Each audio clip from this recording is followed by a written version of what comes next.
Hi all, welcome back. ಇವತ್ತು ನಾವು April 15ರಂದು HK ರೀಜನ್ಗೆ ನಡೆದಂಥ ACSAT ಪೇಪರ್ನ ಕಂಪಲ್ಸರಿ ಇಂಗ್ಲಿಷ್ ಪೇಪರ್ನ ಅನಾಲಿಸಿಸ್ ಮಾಡ್ತಾ ಹೋಗೋಣ.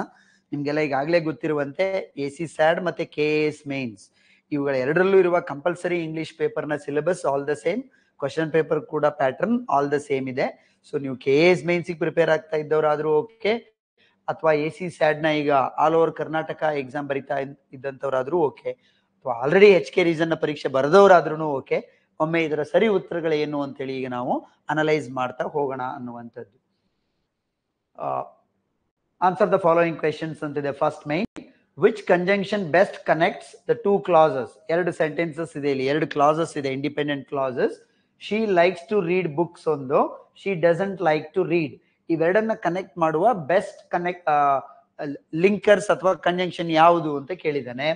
She likes to read books but she doesn't like to write. ಅವೆರಡರ ಮಧ್ಯೆ ಒಂದು ಐಡಿಯಾ ಶಿಫ್ಟ್ ಇರೋದ್ರಿಂದ ಬಟ್ ಅನ್ನುವಂತಹ ಕಂಜಂಕ್ಷನ್ ಅನ್ನು ನಾವಿಲ್ಲಿ ಬಳಸ್ತೀವಿ, ಕನೆಕ್ಟರ್ ಅನ್ನ ಬಳಸ್ತೀವಿ ಅನ್ನುವಂಥದ್ದು.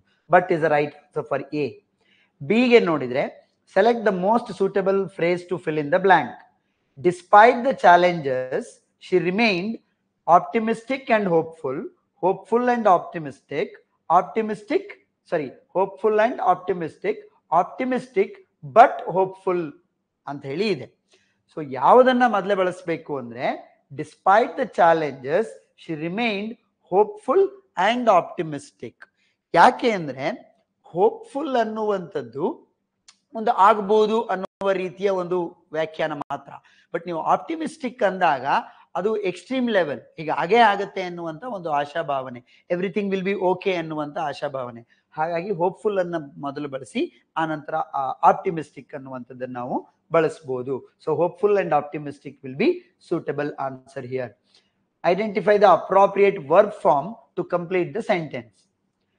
If I had known you were coming, ಇದು ಇಫ್ ಕ್ಲಾಸ್ ನ ವಾಕ್ಯ ಆಗಿದೆ. I dash you at the airport. ನೀನ್ ಬರೋದು ನನಗೆ ಗೊತ್ತಿದ್ದಿದ್ರೆ ನಾನು ನಿನ್ನ ಏರ್ಪೋರ್ಟ್ ಅಲ್ಲಿ ಮೀಟ್ ಆಗಬಹುದಾಗಿತ್ತು. ಈ ತರದ ವಾಕ್ಯಗಳಿಗೆ ಯಾವಾಗಲೂ ಐ ವುಡ್ ಹ್ಯಾವ್ ಮೆಟ್ ಅಂತ ಬರುತ್ತೆ.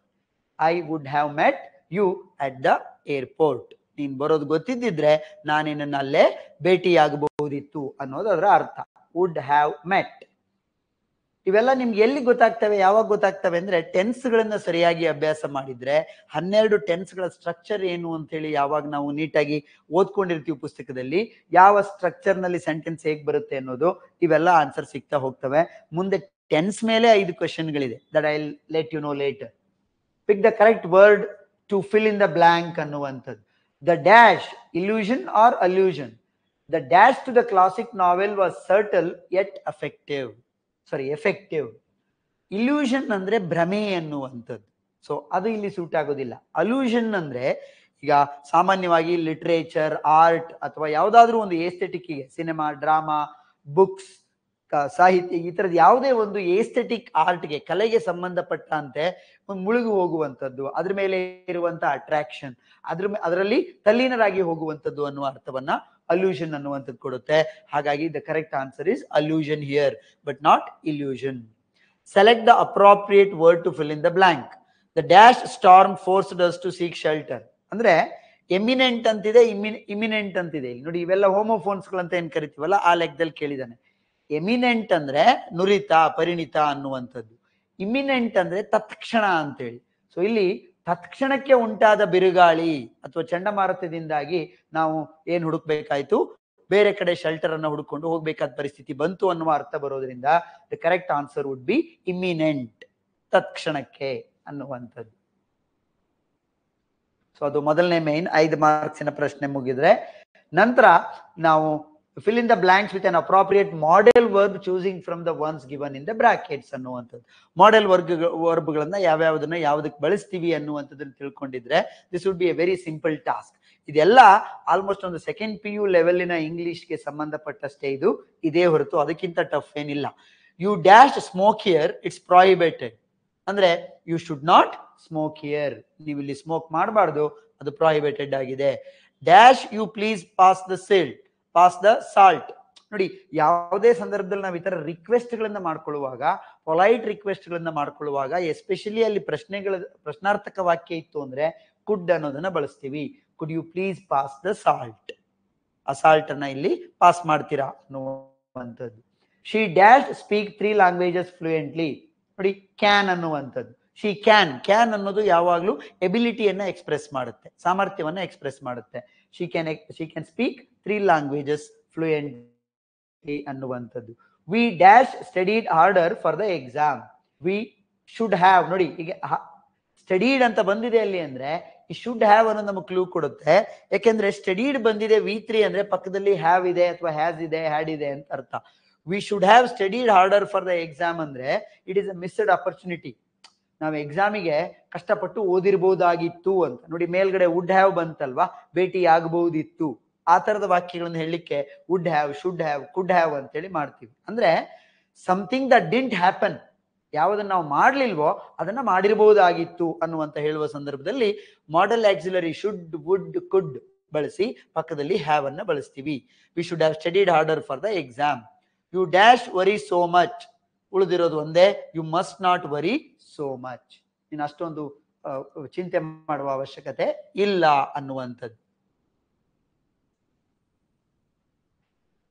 fill in the blank with the following with an appropriate noun form. ಇವುಗಳನ್ನ ನಾವು ಏನೋ ತರಗತಿಗಳಲ್ಲಿ ಹಿಂದೆ ನೀವು ಕೇಳಿದ್ರೆ ಗೊತ್ತಿರುತ್ತೆ, ಈ ಕೋರ್ಸ್ ಏನಾದ್ರು ಅಟೆಂಡ್ ಮಾಡಿದ್ರೆ. ಕಲೆಕ್ಟಿವ್ ನೌನ್ಸ್ ಅಂತೇಳಿ ಪ್ರತಿ ಪರೀಕ್ಷೆಯಲ್ಲೂ ಇವು 5 ಕೇಳ್ತಾರೆ, ತುಂಬಾ ರಿಪೀಟೆಡ್ ಆಗಿರುತ್ತೆ. ಮತ್ತೆ ಯಾರ್ಯಾರು ಈ ಕಂಪಲ್ಸರಿ ಇಂಗ್ಲಿಷ್ ಅನ್ನ ನೀವು ಮೇನ್ಸಿಗೆ ಪ್ರಿಪೇರ್ ಆಗ್ತಾ ಇರೋರು ನೆಗ್ಲೆಕ್ಟ್ ಏನಾದ್ರು ಮಾಡಿದ್ರೆ, ಅಥವಾ ನನ್ಗೆ ಇಂಗ್ಲಿಷ್ ಬರುತ್ತೆ ಅಂತ ಸುಲಭವಾಗಿ ಅಲ್ಲಿ ಎದುರಿಸಬಹುದು ಅಂತ ಅನ್ಕೊಂಡು ಹೋಗೋದಕ್ಕಿಂತನೂ ಅಟ್ಲೀಸ್ಟ್ ಒಮ್ಮೆ ಹಳೆಯ ಕ್ವಶನ್ ಪೇಪರ್ ಗಳನ್ನ ಸಾಲ್ವ್ ಮಾಡ್ಕೊಂಡು ಹೋದ್ರೆ that would help you definitely. ಒಂದು ಪ್ರಿಪರೇಷನ್ ಇರುತ್ತೆ ಅಂತೇಳಿ. ಸೊ ಈಗ ಈ ಕಲೆಕ್ಟಿವ್ ನೌನ್, ಇವುಗಳ ಗ್ರೂಪ್ ಗಳನ್ನ ಏನ್ ಹೇಳ್ತೀವಿ ಅಂತ. ಶೀಪ್ ನ ಗ್ರೂಪ್ ಅನ್ನ ಏನಂತ ಹೇಳ್ತೀವಿ, ಎ ಫ್ಲಾಕ್ ಆಫ್ ಶೀಪ್ ಅಂತಾನೂ ಹೇಳ್ಬೋದು. ಇಲ್ಲಿ ಆಕ್ಚುಲಿ ಕೆಲವಕ್ಕೆ ಎರಡಕ್ಕೂ ಸೂಟ್ ಆಗುತ್ತದು.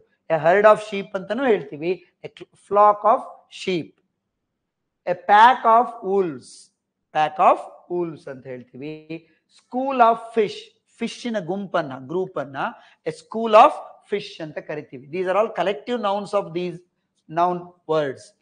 ಅನಂತರ dash of lions, a pride of lions ಅಂತೇಳಿ ಕರಿತೀವಿ ಸಿಂಹಗಳ ಗುಂಪನ್ನ. Dash of cows, a herd of cows ಅಂತ ಹೇಳಿ ಕರಿತೀವಿ. ಕೌಸಿಗೆ ಹೇಗೇನೆ ಹರ್ಡ್ ಆಫ್ ಕೌಸು ಹೇಳ್ಬೋದು, ಫ್ಲಾಕ್ ಆಫ್ ಕೌಸು ಹೇಳ್ಬೋದು, ಏನೋ ಎ ಹರ್ಡ್ ಆಫ್ ಶೀಪ್ ಹೇಳ್ಬೋದು, ಎ ಹರ್ಡ್ ಆಫ್ ಕೌಸ್ ಹೇಳ್ಬೋದು, ಎ ಹರ್ಡ್ ಆಫ್ ಕ್ಯಾಟಲ್ ಕೂಡ ಬಳಸ್ಬೋದು ಅನ್ನುವಂಥದ್ದು. ಸೊ ಇಲ್ಲಿ ಬಟ್ ಉಳಿದಿದ್ದು ಯಾವುದಕ್ಕೆ ಸೂಟ್ ಆಗಲ್ಲ ಅನ್ನೋದನ್ನ ನೋಡ್ಕೊಂಡು ಅಕಾರ್ಡಿಂಗ್ಲಿ ಬಳಸಬೇಕು. I repeat, a flock of sheep, a pack of wolves, a school of fish, a pride of lions, a herd of cows ಅನ್ನುವಂಥದ್ದು. ಇವುಗಳನ್ನ ನಾವು ರಿಪೀಟೆಡ್ ಆಗಿ ಬಳಸ್ತೀವಿ, ಗ್ರೂಪ್ ಗಳನ್ನ ಕರಿತೀವಿ ಅಂತೇಳಿ. ನಂತರದ್ದು fill in the blank with appropriate prepositions. 5 preposition ಕೊಟ್ಟಿದ್ದಾನೆ, ಅವುಗಳಲ್ಲಿ ಯಾವ್ದು ಎಲ್ಲಿಗೆ ಸೂಟ್ ಆಗುತ್ತೆ ಅಂತೇಳಿ ನೀವು ಬ್ಲಾಂಕ್ ಅನ್ನ ಫಿಲ್ ಮಾಡಬೇಕು. He was envious of her success. ಅವಳ ಸಕ್ಸಸ್ ನ ಬಗ್ಗೆ ಇವನಿಗೆ ಎನ್ವಿಯಸ್ ಅಂದ್ರೆ ಜಲಸಿ ಅಂತ, ಜಲಸಿ ಇತ್ತು, ಅಸೂಯೆ ಆಯ್ತು ಅನ್ನುವಂಥದ್ದು. They are arguing dash the division of property.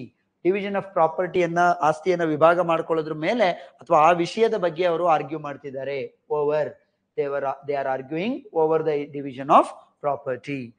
She is proficient in playing the piano. Proficient in playing the piano.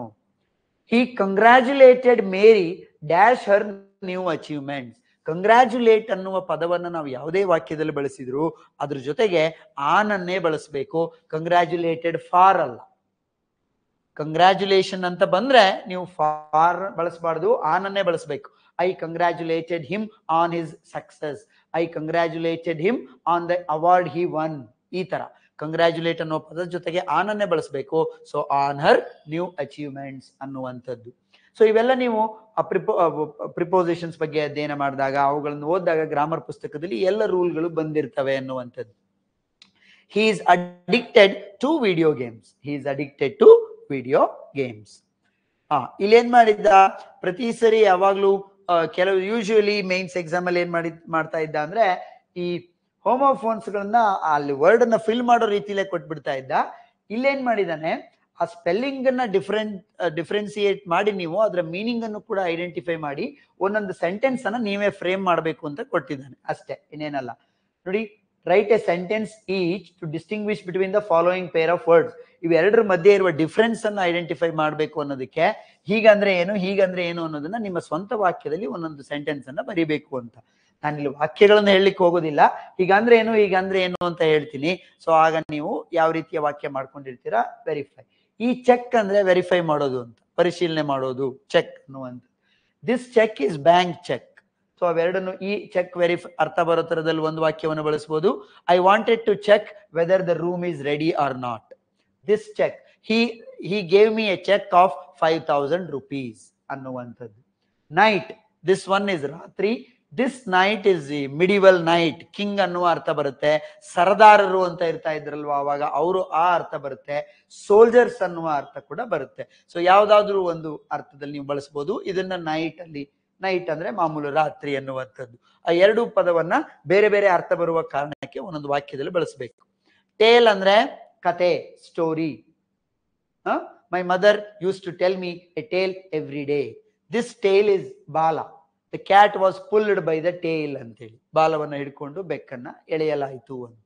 College, college ಅಂದ್ರೆ ಮಹಾವಿದ್ಯಾಲಯ, college. This is collage.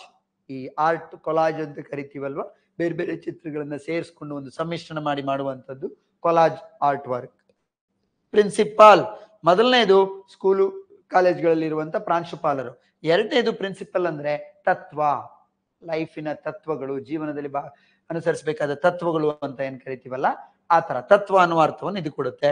So ಈ ಅರ್ಥ ಬರುವ ಒಂದು ವಾಕ್ಯವನ್ನ, ಈ ಅರ್ಥ ಬರುವ ಒಂದು ವಾಕ್ಯವನ್ನು ಕೂಡ ನಾವು ಮಾಡಬಹುದು, ರಚಿಸಬೇಕು ಅಂತ ಹೇಳಿ. ಅನಂತರ ಗಾದೆಗಳನ್ನ ಇದನ್ನು ಕೂಡ ನಾವು ಡಿಸ್ಕಸ್ ಮಾಡಿದ್ವಿ ಮೇನ್ ಕಂಪಲ್ಸರಿ ಇಂಗ್ಲಿಷ್ ಕ್ಲಾಸ್ಗಳಲ್ಲಿ. ಅವನು ಎ ಮತ್ತೆ ಬಿ ಅಂತ ಮಾಡಿ ಗಾದೆಗಳ ಅರ್ಥ ಏನ್ ಕೇಳೋದಿಲ್ಲ, ಅರ್ಧ ಗಾದೆ ಒಂದರಲ್ಲಿ ಅರ್ಧ ಗಾದೆ ಇನ್ನೊಂದರಲ್ಲಿ ಕೊಟ್ಟು ಮ್ಯಾಚ್ ಮಾಡ್ಲಿಕ್ಕೆ ಹೇಳ್ತಾನೆ ಅನ್ನುವಂಥದ್ದು. Absence makes the heart grow ಫಾಂಡರ್.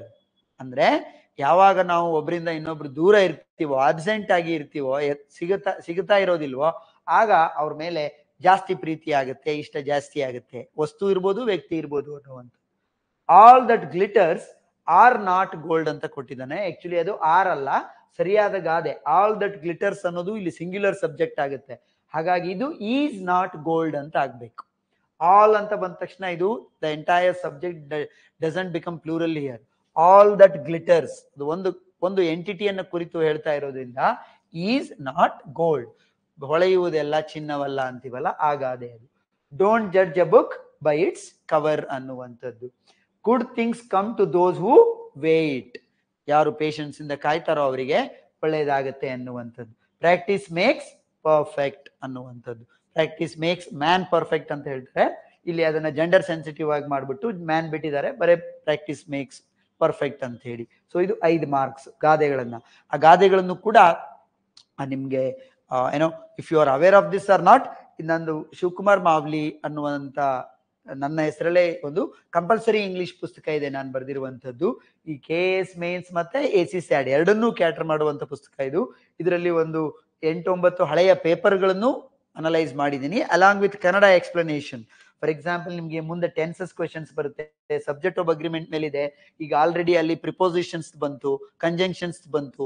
ಇವೆಲ್ಲ ಯಾವುದು ಸರಿಯಾದ ಆನ್ಸರ್ ಆಗುತ್ತೆ ಅಂದ್ರೆ ಅವುಗಳ ಬಗ್ಗೆ ಕಾಂಪಿಟೇಟಿವ್ ಎಕ್ಸಾಮ್ ಅಲ್ಲಿ ಕೇಳುವ ಪ್ರಶ್ನೆಗಳು ಹೇಗಿರ್ತವೆ ಅನ್ನುವ ರೀತಿಯ ನಾಲೆಡ್ಜ್ ನಮ್ಗೆ ಇರಬೇಕಾಗುತ್ತೆ. ಆ ರೀತಿ ವಿವರಿಸಿರುವ ಪುಸ್ತಕ ಇಲ್ಲಿದೆ. ಆಲ್ರೆಡಿ ನೀವು ಓದ್ತಾ ಇದ್ರೆ ಒಳ್ಳೆಯದು, ಇಲ್ಲ ಅಂದ್ರೆ ಇಟ್ ಮೈಟ್ ಹೆಲ್ಪ್ ಯು. ಅವಶ್ಯಕತೆ ಇದ್ರೆ you can get it, it is available in the market ಅನ್ನುವಂಥದ್ದು. ಅದರಲ್ಲಿ ನಾನು ಗಾದೆಗಳನ್ನು ಲಿಸ್ಟ್ ಮಾಡಿದ್ದೀನಿ. Those who are frequently asked and can be asked further. ಒಂದಷ್ಟು ಇಂಪಾರ್ಟೆಂಟ್ ಗಾದೆಗಳನ್ನ, ಇಡಿಯಮ್ಸ್ ಅನ್ನ ಮತ್ತು ಒನ್ ವರ್ಡ್ ಸಬ್ಸ್ಟಿಟ್ಯೂಟ್ ಎಲ್ಲವನ್ನು ಲಿಸ್ಟ್ ಮಾಡಿದ್ದೀನಿ ಅದರಲ್ಲಿ. ಇಲ್ಲಿ ನೋಡಿ, ಒನ್ ವರ್ಡ್ ಸಬ್ಸ್ಟಿಟ್ಯೂಟ್ ಬಂತು, ಅದನ್ನು ಅಲ್ಲೇ ಕೊಟ್ಟಿರ್ತಾನ. ಇದು ಯಾವ ಸೂಟ್ ಆಗುತ್ತೆ ಅಂತೇಳಿ you need to pick. A person who is skilled in the art of deception. ಅಂದ್ರೆ ಮೋಸ ಮಾಡೋದ್ರಲ್ಲೇ ಸ್ಕಿಲ್ಫುಲ್ ಇರುವಂತ ವ್ಯಕ್ತಿಯನ್ನ ಡಿಸೀಟ್ಫುಲ್ ಅಂತ ಕರಿತೀವಿ. ಅಂದ್ರೆ ಅವನು ಅದರಲ್ಲೇ ಪರಿಣಿತ ಆಗ್ಬಿಟ್ಟಿದ್ದಾನೆ, ಮೋಸಗಾರ, ವಂಚಕ ಅನ್ನುವಂಥದ್ದು. Feeling of extreme happiness and excitement, euphoria ಅಂತ ಕರಿತೀವಿ ಅದನ್ನು. ಯುಫೋರಿಯಾ ಅಂದ್ರೆ ವಿಪರೀತವಾಗಿ ಖುಷಿ ಅಂತ ಇರುವಂತದ್ದು, ಎಕ್ಸೈಟ್ ಆಗಿ ಇರುವಂತದ್ದು.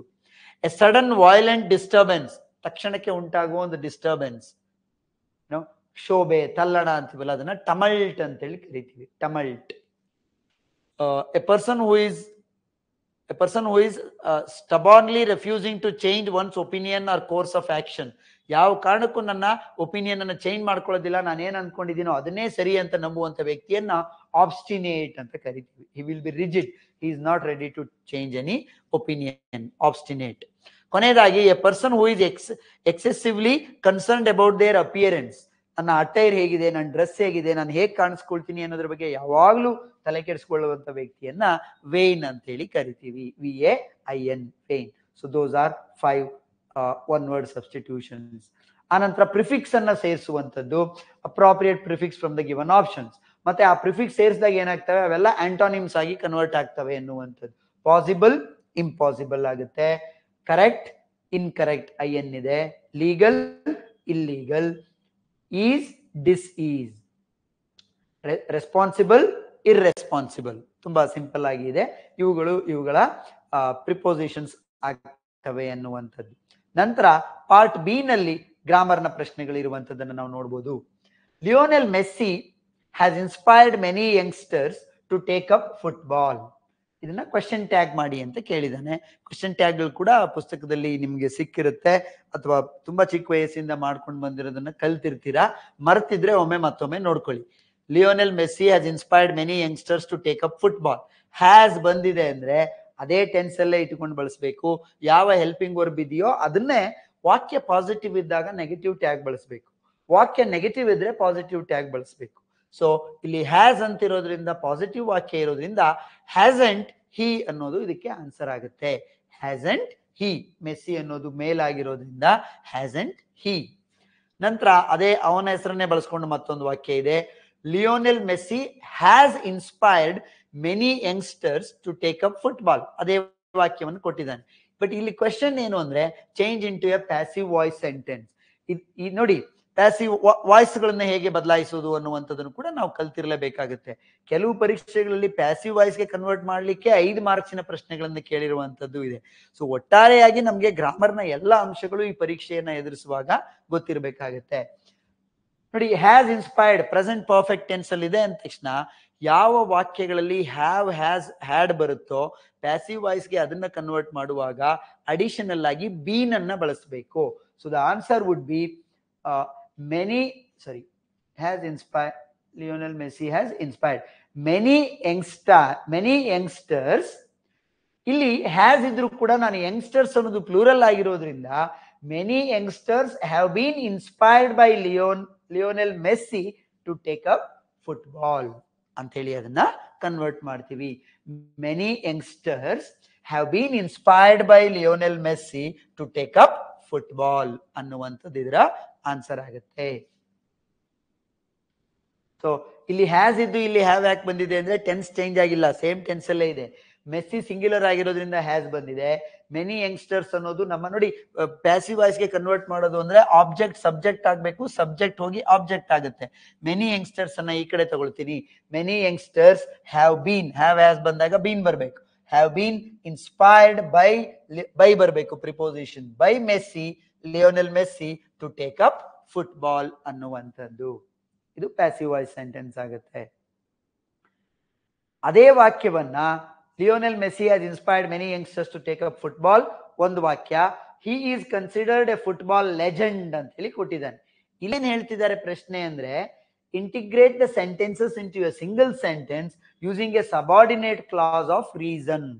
ಸಬಾರ್ಡಿನೇಟ್ ಕ್ಲಾಸ್ಗಳು ಅಂದ್ರೆ ಕಾಂಪ್ಲೆಕ್ಸ್ ಸೆಂಟೆನ್ಸ್ ಗಳನ್ನ ಅವೇನ್ ಮಾಡ್ತವೆ, 2 ಇಂಡಿಪೆಂಡೆಂಟ್ ಕ್ಲಾಸ್ ಗಳನ್ನ ಕನೆಕ್ಟ್ ಮಾಡ್ತವೆ, 2 ಇಂಡಿಪೆಂಡೆಂಟ್ ಸೆಂಟೆನ್ಸ್ ಗಳನ್ನ.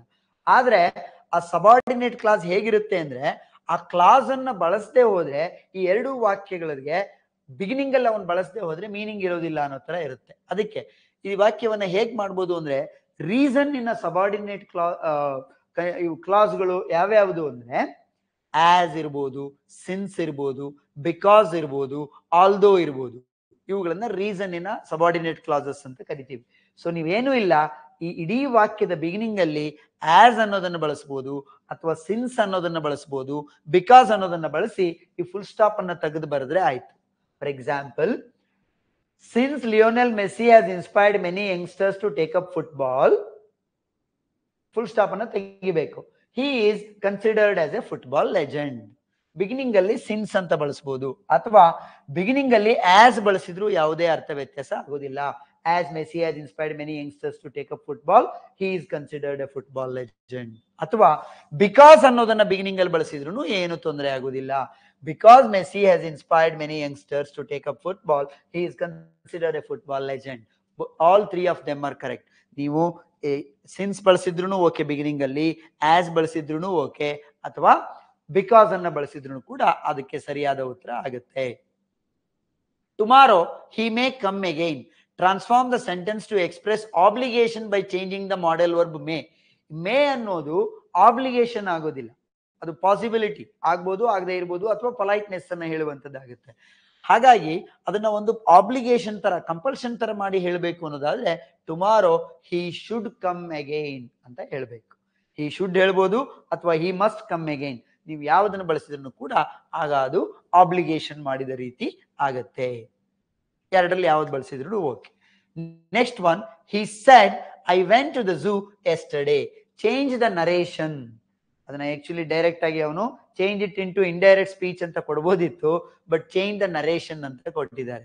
ಆಕ್ಚುಲಿ ಈ ಇಂಡೈರೆಕ್ಟ್ ಸ್ಪೀಚ್ ಅನ್ನ ಹೇಳೋದು, ಡೈರೆಕ್ಟ್ ಸ್ಪೀಚ್ ಅಲ್ಲಿ ಹೇಳೋದನ್ನ ನಾವು ಗ್ರಾಮ್ಯಾಟಿಕಲ್ ಆಗಿ ನರೇಟಿವ್ಸ್ ಅಥವಾ ನರೇಷನ್ಸ್ ಅಂತ ಕರಿತೀವಿ. So direct narration, indirect narration ಅಂತ. ಸೊ ಇದು ಡೈರೆಕ್ಟ್ ನರೇಷನ್ ಅಲ್ಲಿ ಇದೆ. ಇದನ್ನ ಇಂಡೈರೆಕ್ಟ್ ನರೇಷನ್ ಗೆ ಕನ್ವರ್ಟ್ ಮಾಡೋದು ಹೇಗೆ ಅಂದ್ರೆ, simple one, I went to. ಯಾವಾಗ ಸಿಂಪಲ್ ಪಾಸ್ಟ್ ಟೆನ್ಸ್ ನ ವಾಕ್ಯ ಇರುತ್ತೋ ಅದನ್ನ ಪಾಸ್ಟ್ ಪರ್ಫೆಕ್ಟ್ ಟೆನ್ಸ್ ಗೆ ಕನ್ವರ್ಟ್ ಮಾಡಬೇಕು. ಸೊ ಇವೆಲ್ಲ ಹೇಗ್ ಕನ್ವರ್ಟ್ ಆಗುತ್ತೆ ಏನು ಅಂತ ಗೊತ್ತಾಗ್ಬೇಕು ಅಂದ್ರೆ ನೀವು ವಾಯ್ಸಸ್ ಗಳನ್ನ ಎಕ್ಸ್ಪ್ಲೈನ್ ಮಾಡಿರೋದನ್ನ ಪುಸ್ತಕದಲ್ಲಿ ಓದ್ಕೋಬೇಕು. ಡೈರೆಕ್ಟ್ ಇಂಡೈರೆಕ್ಟ್ ಮಾಡಿರೋ ಹೇಗ್ ಕನ್ವರ್ಟ್ ಆಗ್ತವೆ ಅನ್ನೋದನ್ನು ಕೂಡ ಅಧ್ಯಯನ ಮಾಡಬೇಕು, ಆಗ ಸುಲಭವಾಗಿ ಮಾಡ್ಬೋದು. he said that, inverted comma ತೆಗಿಬೇಕು. he said that, ಐ ಇರೋದು he ಆಗುತ್ತೆ. he had gone to the zoo yesterday ಇರೋದು the day before ಅಥವಾ the previous day ಅಂತ ಆಗುತ್ತೆ. ನೋಡಿ, he said that, he had, ನೋಡಿ I went ಅನ್ನೋದು ಪಾಸ್ಟ್ ಪರ್ಫೆಕ್ಟ್ ಗೆ ಕನ್ವರ್ಟ್ ಆದಾಗ I had gone ಅಂತ ಆಗುತ್ತೆ. ಐ ಅನ್ನೋದು ಅವನು ಹೇಳ್ತಾ ಇರೋದ್ರಿಂದ ಪ್ರೊನೌನ್ ಚೇಂಜ್ ಆಗುತ್ತೆ. he said that he had gone to the zoo the previous day ಅಥವಾ the day before ಅಂತ ಹೇಳಿ ಕನ್ವರ್ಟ್ ಆಗುತ್ತೆ. Full stop. do not put any inverted commas. that's all. that is indirect speech. So indirect speech ಗೆ convert ಮಾಡುವಾಗ tense ಗಳು change ಆಗಬೇಕು. ಎಲ್ಲಾ present tense ನ ವಾಕ್ಯಗಳು ಅದರದ್ದೇ ಆದ ಕೆಟಗರಿಯಲ್ಲಿ ಪಾಸ್ಟ್ ಟೆನ್ಸ್ ಗೆ ಚೇಂಜ್ ಆಗ್ತವೆ. ಮತ್ತೆ ನಾವು ಟೆನ್ಸ್ ಅನ್ನ simple present, continuous, perfect, perfect continuous ಅಂತ ಈ ತರ 12 ಟೆನ್ಸ್ ಆಗಿ ಯಾವಾಗ ಅಧ್ಯಯನ ಮಾಡ್ತೀವೋ ಆಗ ಈ ಇಡೀ ಪೇಪರ್ ಈಸಿ ಆಗುತ್ತೆ. ಟೆನ್ಸ್ ನಮಗೆ ಕರೆಕ್ಟ್ ಆಗಿ ಗೊತ್ತಿರಬೇಕು. ಫಸ್ಟ್ ಬರೇ present tense, past tense, future tense ಅಂತ ತಿಳ್ಕೊಳ್ಳೋದ್ರಿಂದ ಇಂಗ್ಲಿಷ್ ಗ್ರಾಮರ್ ಖಂಡಿತ ನಮ್ಗೆ ಬರೋದಿಲ್ಲ ಅನ್ನುವಂಥದ್ದು. ಸೊ ಸಿಂಪಲ್ ಪಾಸ್ಟ್ ಟೆನ್ಸ್ ಅಲ್ಲಿ ಇತ್ತು, ಪಾಸ್ಟ್ ಪರ್ಫೆಕ್ಟ್ ಗೆ ಅದನ್ನ ಕನ್ವರ್ಟ್ ಮಾಡಿದೆ ಅನ್ನುವಂಥದ್ದು, along with the pronoun changes. Yesterday ಅನ್ನೋದು ಚೇಂಜ್ ಆಗ್ಬೇಕು. ನೀವು ಪೂರ್ತಿ ಸರಿ ಬರ್ದು ಎಸ್ಟರ್ಡೇ ಚೇಂಜ್ ಮಾಡಿಲ್ಲ ಅಂದ್ರೆ ತಪ್ಪು. ಎಸ್ಟರ್ಡೇ ಚೇಂಜ್ ಮಾಡಿದಿರಾ, ಟೆನ್ಸ್ ಚೇಂಜ್ ಮಾಡಿಲ್ಲ, he went ಅಂತ ಅಷ್ಟೇ ಮಾಡಿದ್ರೆ ಅದು ಕೂಡ ತಪ್ಪು. ಎಸ್, ಏನಿದು, ಇವುಗಳು ಹೋಮೋಫೋನ್ಗೆ ಸಂಬಂಧಪಟ್ಟವು. ಒಂದೇ ರೀತಿಯ ಸೌಂಡ್ ಆಗುವಂತ ಪದಗಳಿರ್ತವೆ. ಅವುಗಳ ಲಿಸ್ಟ್ ಅನ್ನೇ ಕೊಟ್ಟಿದ್ದೀನಿ ನನ್ನ ಪುಸ್ತಕದಲ್ಲಿ. ಮತ್ತೆ ಇಲ್ಲಿರೋ ಎಲ್ಲವೂ ಆ ಪುಸ್ತಕದಲ್ಲಿರೋ ಪದಗಳೇ. ಹಾಗಂದ್ರೆ ಏನು, ಈ ಪದದ ಅರ್ಥ ಏನು, ಈ ಪದದ ಅರ್ಥ ಏನು ಅಂತ ನಮ್ಗೆ ಸ್ಪೆಲ್ಲಿಂಗಿನ ಡಿಫರೆನ್ಸ್ ಅಲ್ಲಿರುವ ಅರ್ಥಗಳು ಗೊತ್ತಿತ್ತು ಅಂದ್ರೆ ಈ ವಾಕ್ಯದಲ್ಲಿ ಯಾವ ಪದ ಸೂಟ್ ಆಗುತ್ತೆ ಅನ್ನೋದು ಗೊತ್ತಾಗುತ್ತೆ. The old man walked with a dash due to his age. Walked with a stoop. Stoop ಅಂದ್ರೆ ಹೀಗೆ ಬೆನ್ನನ್ನು ಬಾಗಿಸ್ಕೊಂಡು ಬಗ್ಕೊಂಡು ನಡೆಯೋದು ಅಂತ. ತನ್ನ ಏಜಿನ ಕಾರಣಕ್ಕಾಗಿ ಓಲ್ಡ್ ಮ್ಯಾನ್ ಬಾಗಿ ನಡೆದ ಅನ್ನುವಂಥದ್ದು ಅದರ ಅರ್ಥ ಅಷ್ಟೇ, ಇನ್ನೇನು ಅಲ್ಲ. ನೆಕ್ಸ್ಟ್, ಅದು ಮೊದಲನೇ ಸ್ಟೂಪ್. ಎರಡನೇ ಸ್ಟೂಪ್ ಅಲ್ಲ. The dash bike in the gym was not moving. ನೋಡಿ, ಎಕ್ಸಸೈಸ್ ರೂಮ್, ಜಿಮ್ ಅನ್ನುವಂಥದ್ದನ್ನ ಹೇಳಿದ್ದಾರೆ. ಯಾವ ಬೈಕು? ಸ್ಟೇಷನರಿ ಎರಡಿದೆ. ಅಂದ್ರೆ ವಾಸ್ ನಾಟ್ ಮೂವಿಂಗ್ ಅಂದ್ರೆ ಅದು ಎಲ್ಲಿಗೂ ಮೂವ್ ಆಗ್ತಾ ಇಲ್ಲ. ಯಾವುದು ಮೂವ್ ಆಗ್ತಾ ಇರೋದಿಲ್ವೋ ಅದನ್ನ ಸ್ಟೇಷನರಿ ಅಂತ ಕರಿತೀವಿ. NARY. ನಾನು ಡಿಸ್ಕಸ್ ಮಾಡುವಾಗ ಸಾಕಷ್ಟು ಸರಿ ಹೋಮೋಫೋನ್ಸ್ ಅಲ್ಲಿ ಎಕ್ಸಾಂಪಲ್ ನ ಕೊಟ್ಟಿದ್ದೀನಿ. NARY ಸ್ಟೇಷನರಿ ಅಂದ್ರೆ ಅನ್ಮೂವಿಂಗ್. ಬಹಳ ಸರಿ book shop, book, pen, pencil, writing materials ಏನಿದೆ ಅದಕ್ಕೆ ಈ ಸ್ಟೇಷನರಿ NERY. ಎಷ್ಟೋ ಜನ ಸ್ಪೆಲ್ಲಿಂಗ್ ಅನ್ನು ನಾವು ತಪ್ಪಾಗಿ ತಿಳ್ಕೊಂಡಿರ್ತೀವಿ. ಅಂಗಡಿಗಳಲ್ಲಿ ಬೋರ್ಡಲ್ಲೂ ಕೂಡ ಇದೇ ಸ್ಪೆಲ್ಲಿಂಗ್ ಹಾಕೊಂಡಿರ್ತಾರೆ, ಬುಕ್, ಪೆನ್ನು, ಪೆನ್ಸಿಲ್ ಮಾರೋರು. ಅದು ತಪ್ಪು. ಅದಕ್ಕೆ ಈ ಸ್ಟೇಷನರಿ. ಇದು ಅನ್ಮೂವಿಂಗ್, ಚಲನೆ ಆಗ್ತಾ ಇಲ್ಲ ಅನ್ನೋದಕ್ಕೆ NARY stationery. The dash detective gathered evidence without being noticed. Discreet ಅಂದ್ರೆ ಇಲ್ಲಿ ಡಿಸ್ಕ್ರೀಟ್ ಡಿಟೆಕ್ಟಿವ್ ಅಂದ್ರೆ ಮೊದಲನೇದು ಡಿಸ್ಕ್ರೀಟ್. ಹೀಗಂದ್ರೆ DISCREET ಡಿಸ್ಕ್ರೀಟ್ ಅಂದ್ರೆ ಚಾಣಾಕ್ಷ, ಚುರುಕುತನ, ಬುದ್ಧಿವಂತಿಕೆ ಇರುವಂತವನು ಅಂತ. ಅದನ್ನ ಡಿಟೆಕ್ಟಿವ್ ಬಳಸ್ತಾ ಇದೀವಿ. ಈ ಡಿಸ್ಕ್ರೀಟ್ RETE ಡಿಸ್ಕ್ರೀಟ್ ಅಂದ್ರೆ ಡಿಸ್ಟಿಂಕ್ಟ್ ಅಂತ, ವಿಭಿನ್ನ ಅಂತ, ಬೇರೆ ಬೇರೆಯ ಅನ್ನುವ ಅರ್ಥ. ಸೊ ಈ ಬೇರೆ ಬೇರೆಯ ಅನ್ನುವ ಅರ್ಥ ಇಲ್ಲಿ ಸೂಟ್ ಆಗೋದಿಲ್ಲ. ಬುದ್ಧಿವಂತ, ಚಾಣಾಕ್ಷ, ಚುರುಕುತನದ ಅನ್ನೋದು ಡಿಟೆಕ್ಟಿವ್ಗೆ ಸೂಟ್ ಆಗೋದ್ರಿಂದ ಫಸ್ಟ್ ಒನ್ ಡಿಸ್ಕ್ರೀಟ್ ಅನ್ನ ಬಳಸ್ತೀವಿ ಅನ್ನುವಂಥದ್ದು. ವಿವೇಚನೆ ಇರುತ್ತೆ ಅವನಿಗೆ ಅನ್ನುವಂಥದ್ದು. ಎರಡನೇದು the dash of the medicine was immediate. Affect ಅಲ್ಲ, ಎಫೆಕ್ಟ್ ಅಂತ. The effect of the medicine was immediate ಅಂತ. ಈ ಅಫೆಕ್ಟ್ ಅನ್ನೋದನ್ನ ಕೇವಲ ದುಷ್ಪರಿಣಾಮ ಅನ್ನೋದನ್ನ ನೆಗೆಟಿವ್ ಸೆನ್ಸ್ ಅಲ್ಲೇ ಹೇಳಲಿಕ್ಕೆ ಅಫೆಕ್ಟ್ ಅಂತ ಬಳಸ್ತೀವಿ. It affected me, I did not study for the exam and now it affected me. ಅಲ್ಲಿ ಈ ಅಫೆಕ್ಟ್ ಅನ್ನ ಬಳಸಬಹುದು. ಅದರ ಅರ್ಥ ಕೆಟ್ಟ ಪರಿಣಾಮ ಅಂತಾನೆ. ಬಟ್ ಎಫೆಕ್ಟ್ ಅನ್ನೋದು ಒಳ್ಳೇದು ಆಗಿರ್ಬೋದು, ಕೆಟ್ಟದ್ದು ಆಗಿರ್ಬೋದು ಅಂತ ಸನ್ನಿವೇಶವನ್ನು ಹೇಳುವಾಗ ಎಫೆಕ್ಟ್ ಅಂತ ಹೇಳಿ ಬಳಸ್ತೀವಿ. ಯಾಕೆಂದ್ರೆ ನಿಮಗೆ ಮೆಡಿಸಿನ್ ನಿಂದ ತಕ್ಷಣ ತಲೆನೋವು ಹೋಗ್ಲೂಬಹುದು, ಮತ್ತೆ ಇನ್ನೇನೋ ಒಂದು ಯಾವುದೋ ಮೆಡಿಸಿನ್ ಇಂದ ಇಂಡೈರೆಕ್ಟ್ ಆಗಿ ಬೇರೆ ತರದ್ದು ಕೆಟ್ಟ ಪರಿಣಾಮನೂ ಆಗ್ಬೋದು. ಹಾಗಾಗಿ ಎಫೆಕ್ಟ್ ಅಂತ ಹೇಳಿ ಅದನ್ನ ಕರಿತೀವಿ. ದ ಡ್ಯಾಶ್ ಸೈಂಟಿಸ್ಟ್, ಇಲ್ಲಿ ಮತ್ತೆ ಬಂತು ನೋಡಿ, eminent and imminent. Scientist delivered A fascinating lecture, ಅದಕ್ಕೆ ಎಮಿನೆಂಟ್ ಸೈಂಟಿಸ್ಟ್ ಅಂದ್ರೆ ನುರಿತ, ಶ್ರೇಷ್ಠ ಲೆಕ್ಚರ್ ಅನ್ನೋ ಅರ್ಥವನ್ನ ಕೊಡುತ್ತೆ. ಇಮಿನೆಂಟ್ ಅಂದ್ರೆ ತತ್ಕ್ಷಣ ಅನ್ನುವಂಥದ್ದು. ಆನಂತರ ಕರೆಕ್ಟ್ ದ ಫಾಲೋಯಿಂಗ್ ಸೆಂಟೆನ್ಸಸ್ ಇದೆ. ಐ ಹ್ಯಾವ್ ನೋಡಿ, ಇವೆಲ್ಲವನ್ನು ಇದಕ್ಕೆ ಪಕ್ಕ ನಿಮ್ಗೆ ಯಾವಾಗ ಪ್ರಿಪೋಸಿಷನ್ಸ್, ಆರ್ಟಿಕಲ್ಸ್, ಕಂಜಂಕ್ಷನ್ಸ್ ಮತ್ತೆ ಟೆನ್ಸಸ್ ಬೇಸಿಕಲಿ ಗೊತ್ತಿದೆಯೋ ಆವಾಗ ಈ ಎರರ್ಗಳನ್ನು ಸರಿ ಮಾಡ್ಬೋದು ಅನ್ನುವಂಥದ್ದು. I have received your letter yesterday ಅಂತಿದೆ ನೋಡಿ. I have received your letter yesterday. ಈ ಎಸ್ಟರ್ಡೇ ಅನ್ನೋದು ಪಾಸ್ಟ್ ಟೆನ್ಸ್ ಅನ್ನು ಹೇಳ್ತಾ ಇದೆ, ಬಟ್ ಇದು ಹ್ಯಾವ್ ರಿಸೀವ್ಡ್ ಅಂತ ಹೇಳ್ತಾ ಇದೆ. ಸೊ ಇಲ್ಲೇನಾಗ್ಬೇಕು, ಹ್ಯಾವ್ ಅನ್ನೋದ್ರ ಅವಶ್ಯಕತೆ ಇಲ್ಲ. ಸಿಂಪಲ್ ಪಾಸ್ಟ್ ಟೆನ್ಸ್ ಅಲ್ಲಿ ವಾಕ್ಯವನ್ನು ಬರಿಬಹುದು, I received your letter yesterday, that's all. ಅಥವಾ ನೀವು ಐ ಹ್ಯಾವ್ ಅನ್ನೇ ಉಳಿಸ್ಕೊಂಡು ಬರೆಯೋದಾದ್ರೆ I have received your letter today ಅಂತ ಹೇಳ್ಬೇಕಾಗತ್ತೆ. ಬಟ್ ಆ ರೀತಿಯ ಬದಲಾವಣೆಗಳನ್ನ ನಾವು ವಾಕ್ಯಕ್ಕೆ ಪೂರ್ತಿಯಾಗಿ ಚೇಂಜ್ ಮಾಡೋದನ್ನ ಮಾಡಬಾರ್ದು. ಎಸ್ಟರ್ಡೇ ಅನ್ನೋದನ್ನ ಕನ್ಸಿಡರ್ ಮಾಡಿ. ಇಲ್ಲಿರುವ ತಪ್ಪೇನು ಅಂದ್ರೆ ಹ್ಯಾವ್ ಅನ್ನುವಂಥ ತಪ್ಪು. I received your letter yesterday ಅನ್ನುವಂಥದ್ದು ಸಿಂಪಲ್ ಪಾಸ್ಟ್ ಟೆನ್ಸ್ ನ ವಾಕ್ಯ. ಸರಿಯಾಗುತ್ತೆ. ಇದು ಯಾವಾಗ ಇವುಗಳನ್ನೆಲ್ಲ ಕರೆಕ್ಟ್ ಆಗಿ ಅರ್ಥ ಮಾಡ್ಕೊಂಡು ಬರಿಬಹುದು ಅಂದ್ರೆ when you have the knowledge of tenses. She don't like to study especially when there are so many distractions around her. She don't like ಅಲ್ಲ, ಅದು ಹಿ, ಶಿ, ಇಟ್ ಜೊತೆಗೆ ಯಾವಾಗಲೂ ನಾನು ಸಾಕಷ್ಟು ಸರಿ ಕ್ಲಾಸ್ ಮಾಡುವಾಗ ಹೇಳ್ತೀನಿ, ಸಿಂಪಲ್ ಪ್ರೆಸೆಂಟ್ ಟೆನ್ಸ್ ಅಲ್ಲಿ ಹಿ, ಶಿ, ಇಟ್ಟು ಅನ್ನುವಂಥದ್ದು ಥರ್ಡ್ ಪರ್ಸನ್ ಸಿಂಗ್ಯುಲರ್ ಆಗಿರೋದ್ರಿಂದ ಡಸಂಟ್ ಅಂತ ಬರುತ್ತೆ ಹೊರತು ಡೋಂಟ್ ಅಲ್ಲ. ನಿಮ್ಮ ಸುಮ್ಮನೆ ಗೊತ್ತಿರಲಿ ಅಂತ ಹೇಳ್ತೀನಿ. I don't, we don't, you don't, they don't, which means with all plurals don't. He doesn't, she doesn't, it doesn't, Ramesh doesn't, Ramya doesn't, Radhika doesn't, people don't, children don't, they don't. Plural ಜೊತೆಗೆ don't ಬರುತ್ತೆ, singular ಜೊತೆಗೆ doesn't ಬರುತ್ತೆ. Please remember that. ಇದು subject verb agreement ಅಂತ ಹೇಳಿದೆ ನಾನು. ಒಂದು ವಾಕ್ಯದಲ್ಲಿ ಸಬ್ಜೆಕ್ಟ್ ಸಿಂಗ್ಯುಲರ್ ಆದ್ರೆ ವರ್ಬು ಸಿಂಗ್ಯುಲರ್, ಸಬ್ಜೆಕ್ಟ್ ಪ್ಲೂರಲ್ ಆದ್ರೆ ವರ್ಬು ಪ್ಲೂರಲ್ ಇರಬೇಕು ಅಂತ ಹೇಳಿ ಅದರಲ್ಲಿ ಬರುವಂತ ರೂಲ್ ಇದು. One of the student has been absent from class for several days ಅಂತಿದೆ.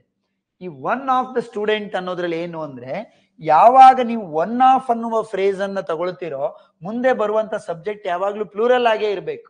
ಯಾಕೆಂದ್ರೆ you are picking one among the group ಅಂತ. ನೀವು ಒಬ್ಬಂದೇ ಹೇಳೋದಾದ್ಮೇಲೆ ಒಬ್ಬನೇ ಅವನ ಹೆಸರು ಹೇಳಿದ್ರೆ ಸಾಕು.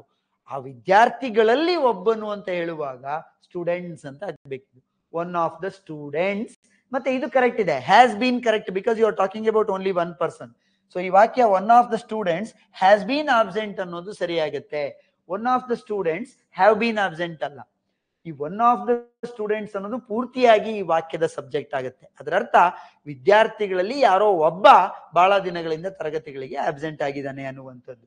So one of the students ಅಂತ ಬರಬೇಕು, ಉಳಿದಿದ್ದು ಹ್ಯಾಸ್ ಕರೆಕ್ಟ್ ಇದೆ ಅನ್ನುವಂಥದ್ದು. ಇದನ್ನ ಬಹಳ ಸರಿ ಪರೀಕ್ಷೆಯಲ್ಲಿ ಕೇಳಿದ ನೆನ್ಪಿಟ್ಕೊಳ್ಳಿ. ಒನ್ ಆಫ್ ದ ಬಂದಾಗ ಪಕ್ಕದಲ್ಲಿ ಬರುವ ಸಬ್ಜೆಕ್ಟ್ ಪ್ಲೂರಲ್ಲೇ ಇರಬೇಕು, ಬಟ್ ವರ್ಬ್ ಮಾತ್ರ ಸಿಂಗ್ಯುಲರ್ ಆಗೇ ಇರಬೇಕು. One of my teachers has come today. One of my friends has come to my home today. One of my bags is lost. One of my bags plural ಬರಬೇಕು. Is lost. Rajesh is one of the best boys in the class. One of the best boys ಅಂತಾನೆ ಬರಬೇಕು, plural ಬರಬೇಕು, singular ಅಲ್ಲ. Next one, I have not seen him since 2 years ago ಅಂತಿದೆ. ದಯವಿಟ್ಟು ನೆನ್ಪಿಟ್ಕೊಳ್ಳಿ, since ಅನ್ನುವ preposition ಅನ್ನ ಯಾವಾಗಲೂ ಪಾಯಿಂಟ್ ಆಫ್ ಟೈಮಿಗೆ ಬಳಸಬೇಕು. ಸಿನ್ಸ್ 2023 ಅಂದಿದ್ರೆ ನಾವು ಒಪ್ಕೊಳ್ಬೋದಿತ್ತು. ಸಿನ್ಸ್ ಲಾಸ್ಟ್ ಮಂಡೇ ಅಂದ್ರೆ ಒಪ್ಕೊಳ್ಬಹುದು. Since morning, since evening, since 1947, point of time, ನಿರ್ದಿಷ್ಟ ಸಮಯವನ್ನು ಕುರಿತು ಹೇಳ್ತಾ ಇದ್ರೆ ಸಿನ್ಸ್ ಬಳಸಬೇಕು. ಅದಲ್ಲದೆ ಪೀರಿಯಡ್ ಆಫ್ ಟೈಮ್ ಇದ್ರೆ 2 years ಅನ್ನೋದು ಒಂದು ಪೀರಿಯಡ್, ಅವಧಿಯನ್ನ ಕುರಿತು ಹೇಳ್ತಾ ಇದ್ರೆ ಯಾವಾಗಲೂ ಫಾರ್ ಅನ್ನ ಬಳಸಬೇಕು, ಸಿನ್ಸ್ ಅಲ್ಲ. I have been working in this institution for 5 years. ಇದನ್ನೇ ಇನ್ನೊಂಥರ ಹೇಳೋದಾದ್ರೆ I have been working in this institution since 2020. 2020 ಅಂದಾಗ ಸಿನ್ಸ್ ಬಳಸಬೇಕು, 5 years ಅಂದಾಗ ಫಾರ್ ಬಳಸಬೇಕು. This is one of the major differences that is between since and for. Please remember, ಸಾಕಷ್ಟು ಸರಿ ಪರೀಕ್ಷೆಯಲ್ಲಿ ಅದು ಬಂದಿದೆ. ಸೊ ಸಿನ್ಸ್ ಬದಲು ಇಲ್ಲಿ ಏನಾಗಬೇಕು, ಫಾರ್ ಆಗಬೇಕು. ದ ನ್ಯೂಸ್ ಆರ್ ಆನ್ ಅಂತಿದೆ, ಇದು ಕೂಡ ನಿಮ್ಗೆ ಸಬ್ಜೆಕ್ಟ್ ಆಫ್ ಅಗ್ರಿಮೆಂಟ್ ಅಲ್ಲಿ ಬರುತ್ತೆ. ನ್ಯೂಸ್ ಅನ್ನುವ ಪದ ಅವ್ರು ಎಷ್ಟೇ ಹೊತ್ತು, ಅರ್ಧ ಗಂಟೆ ಅಲ್ಲ 1 ಗಂಟೆ ನ್ಯೂಸ್ ಕೊಟ್ಟರು ಕೂಡ the word news is singular, ಸುದ್ದಿ. ಸೊ ಹಾಗಾಗಿ ನಾವು ಕನ್ನಡದಲ್ಲಿ ಸುದ್ದಿಗಳು ಅಂತ ಹೇಳ್ಕೋಬಹುದು, but the word news is always singular. It is an uncountable noun in English. ಹಾಗಾಗಿ ಆರ್ ಅನ್ನೋದು ತಪ್ಪು, ಈಸ್ ಅಂತ ಬಳಸಬೇಕು. It is always singular. News ಇರ್ಬೋದು, ಆಮೇಲೆ ವರ್ಡ್ ಲೈಕ್ ನ್ಯೂಸ್, ನಿಮ್ಮ jury, government, assembly, mob, committee, council, this are all always singular words. ಅವುಗಳ ಜೊತೆಗೆ ಸಿಂಗ್ಯುಲರ್ ಸಬ್ಜೆಕ್ಟೇ ಇರಬೇಕು. ಹಾಗೇನೆ ಎಕನಾಮಿಕ್ಸ್, ಮ್ಯಾಥಮೆಟಿಕ್ಸ್, ಸ್ಟ್ಯಾಟಿಸ್ಟಿಕ್ಸ್, ಸಿವಿಕ್ಸ್ ಇವೆಲ್ಲ ಸಿಂಗ್ಯುಲರ್ ಸಬ್ಜೆಕ್ಟ್ಸ್. ಎಸ್ ಇದೆ ಅಂತ ಹೇಳಿ ಅವು ಪ್ಲೂರಲ್ ಆಗೋದಿಲ್ಲ ಅನ್ನುವಂಥದ್ದು. ನೋಡಿ ಇಲ್ಲಿ ಟೆನ್ಸ್ ನಾಲೆಡ್ಜ್ ಬೇಕು for the question number F. She has been lived here for 10 years ಅಂತಿದೆ. ಅವಳು 10 ವರ್ಷಗಳಿಂದಾನೇ 10 ವರ್ಷಗಳಿಂದಾನು ಇಲ್ಲಿ ವಾಸಿಸ್ತಿದ್ದಾಳೆ ಅಂತ ಹೇಳ್ಬೇಕು ಅಂದ್ರೆ ಪ್ರೆಸೆಂಟ್ ಪರ್ಫೆಕ್ಟ್ ಕಂಟಿನ್ಯೂಸ್ ಟೆನ್ಸ್ ಅಂತ ಹೇಳ್ತೀವಿ. ಶಿ ಹ್ಯಾಸ್ ಬೀನ್ ಬಂದಾಗ ಲಿವಿಂಗ್ ಬರುತ್ತೆ. She lives here, she is living here, she has lived here, she has been living here. ಯಾವಾಗ ನಮಗೆ ಆ ಟೆನ್ಸ್ ನ ಸ್ಟ್ರಕ್ಚರ್ ಗೊತ್ತಿರುತ್ತೋ ಈ ಕ್ವೆಶನ್ ನೋಡ್ತಿದ್ದಾಗೆ ಗೊತ್ತಾಗುತ್ತೆ ಶಿ ಹ್ಯಾಸ್ ಬೀನ್ ಬಂದಿರೋದ್ರಿಂದ ಇಲ್ಲಿ ಲಿವ್ಡ್ ಬರೋದಿಲ್ಲ, ಲಿವಿಂಗ್ ಬರುತ್ತೆ ಅನ್ನುವಂಥದ್ದು. Living for 10 years and she has become a part of the local community ಅನ್ನುವಂಥದ್ದು. I wish I am rich so that I could travel the world and help others ಅಂತಿದೆ. I wish I am rich ಅಲ್ಲ, I were rich ಅಂತ ಹೇಳ್ಬೇಕು. ಇಲ್ಲಿ key ಪಾಯಿಂಟೇ ಅದು. ಏನು ಅಂದ್ರೆ I wish ಅಂದ ತಕ್ಷಣ ಆಗ್ಬಿಡಕ್, ಯಾವಾಗ ಐ ವಿಶ್ ಆಸ್ ಇಫ್ ಅಂತ ಬಳಸ್ತೀವೋ, ಆಸ್ ದೋ ಅಂತ ಬಳಸ್ತೀವೋ ಅವೆಲ್ಲ ಕಂಡೀಷನ್ ಕ್ಲಾಸಸ್. ಹೀಗಿದ್ದಿದ್ರೆ, ಹೀಗಾಗಿದ್ದಿದ್ರೆ, ಆ ಸಂದರ್ಭಗಳಲ್ಲಿ ಏನಾದ್ರೂ ಅನ್ಲೈಕ್ಲಿ ಸಿಚುವೇಶನ್ ಇದ್ರೆ, ಅಸಾಧ್ಯವಾದಂತ ಸಂದರ್ಭಗಳನ್ನು ಕುರಿತು ನಾವು ಹೇಳ್ತಾ ಇರೋದಾಗಿದ್ರೆ ಯಾವಾಗ್ಲೂ ವರ್ ಬಳಸಬೇಕು, ಸಬ್ಜೆಕ್ಟ್ ಯಾವ್ದಾದ್ರೂ ಇರ್ಲಿ. If I were the prime minister of this country, ಯಾಕೆಂದ್ರೆ ನಾನೀಗ ಆಗಿಲ್ಲ, ಅದು ಮುಂದೆ ಯಾವತ್ತೂ ಆಗೋದು, ಅದು ನಂಬಿಕೆ ಇಲ್ಲ. ಸೊ ಅದೇನದು ಅನ್ಲೈಕ್ಲಿ ಸಿಚುವೇಶನ್. ನಾನೊಂದು ಮರವಾಗಿದ್ದರೆ, if I were a tree. ನಾನೊಂದು ಹಕ್ಕಿಯಾಗಿದ್ದರೆ, if I were a bird. I wish I were there, ನಾನು ಅಲ್ಲಿ ಇದ್ದಿದ್ದಿದ್ರೆ ಹೀಗೆ ಆಗಕ್ ಬಿಡ್ತಾ ಇರ್ಲಿಲ್ಲ ಅಂತ ಹೇಳ್ತೀವಲ್ವಾ. ಇಫ್ ಐ ವಾಸ್ ದೇರ್ ಅಂತ ಬಳಸಬಾರ್ದು, I wish I were there ಅಂತ ಹೇಳ್ಬೇಕು. ಅವುಗಳನ್ನ ಕಂಡುಹಿಡಿಯೋದು ಸುಲಭ. ಐ ವಿಶ್ ಅಂತಿರುತ್ತೆ, ಇಫ್ ಅಂತಿರುತ್ತೆ, ಆಸ್ ಇಫ್ ಅಂತಿರುತ್ತೆ, ಆಸ್ ದೋ ಅಂತಿರುತ್ತೆ. ಆ ಕಂಡೀಷನ್ ಕ್ಲಾಸ್ಗಳ ಜೊತೆಗೆ ಸಬ್ಜೆಕ್ಟ್ ಐ ಇರ್ಲಿ, ವಿ ಇರ್ಲಿ, ಹಿ ಇರ್ಲಿ, ಯು ಇರ್ಲಿ, ಯಾವುದೇ ಇರ್ಲಿ ವರ್ರೇ ಬರಬೇಕು, ಬೇರೆ ಯಾವುದೇ ವರ್ಬ್ ಬರಬಾರ್ದು. I wish I were rich so that I could travel the world and help others. Rich ಆದಾಗ ಅದು ನೆನಪೇ ಇರಲ್ಲ, ಅದಕ್ಕೆ ಅದೊಂದು ರಿಗ್ರೆಟ್ ಅಥವಾ ಅಪರ್ಚುನಿಟಿ ಅನ್ನು ಮಿಸ್ಡ್ ಅಪರ್ಚುನಿಟಿ ಅಂತೇಳಿ. ನೆಕ್ಸ್ಟ್ ಸೆಂಟೆನ್ಸ್ ಅಲ್ಲಿ ಇದೆ ನೋಡಿ, ಅದು ಇಫ್ ಐ ವರ್ ಯು, ಇದು ಕರೆಕ್ಟ್ ಇದೆ. ಇಲ್ಲಿ ನಾನೇನಾದ್ರೂ ನಿನ್ ಜಾಗದಲ್ಲಿ ಇದ್ದಿದ್ರೆ ಅಥವಾ ನೀನಾಗಿದ್ರೆ I will study hard and focus on my goals ಅಂತಿದೆ, ಅದು ತಪ್ಪು. If I were you I would have studied. ನಾನು ಓದಿ ಅದ್ರ ಮೇಲೆ ಫೋಕಸ್ ಮಾಡಿರ್ತಿದ್ದೆ, ನೀನ್ ಮಾಡಿಲ್ಲ ಅನ್ನೋದು ಅರ್ಥ. ಅದು ಸಮಥಿಂಗ್ ದಟ್ ಡಿಂಟ್ ಹ್ಯಾಪನ್. ಮೇಲ್ ಬಂತಲ್ವಾ, we should have studied harder for the exam ಅಂತ, ಆ ರೀತಿ I would have studied harder and focus on my goals ಅಂತ ಹೇಳಿ ಇದನ್ನ ಸರಿ ಮಾಡಬೇಕು. He said that he will come tomorrow to discuss the project in detail. Said that ಅನ್ನೋದು past tense ಅಲ್ಲಿ ಇದೆ, ಇಂಡೈರೆಕ್ಟ್ ನರೇಷನ್ ಅಲ್ಲಿ ಇದೆ ಅಂತ ಅರ್ಥ. ಯಾವಾಗ ಇಂಡೈರೆಕ್ಟ್ ನರೇಷನ್ ಇರುತ್ತೋ ಆ ಇಂಡೈರೆಕ್ಟ್ ನರೇಷನ್ ನಲ್ಲಿ ಟೆನ್ಸ್ ಚೇಂಜ್ ಆಗೋದ್ರಿಂದ ವಿಲ್ ಆಗಿ ಉಳ್ಕೊಂಡಿರೋದಿಲ್ಲ, ವುಡ್ ಆಗ್ಬೇಕು.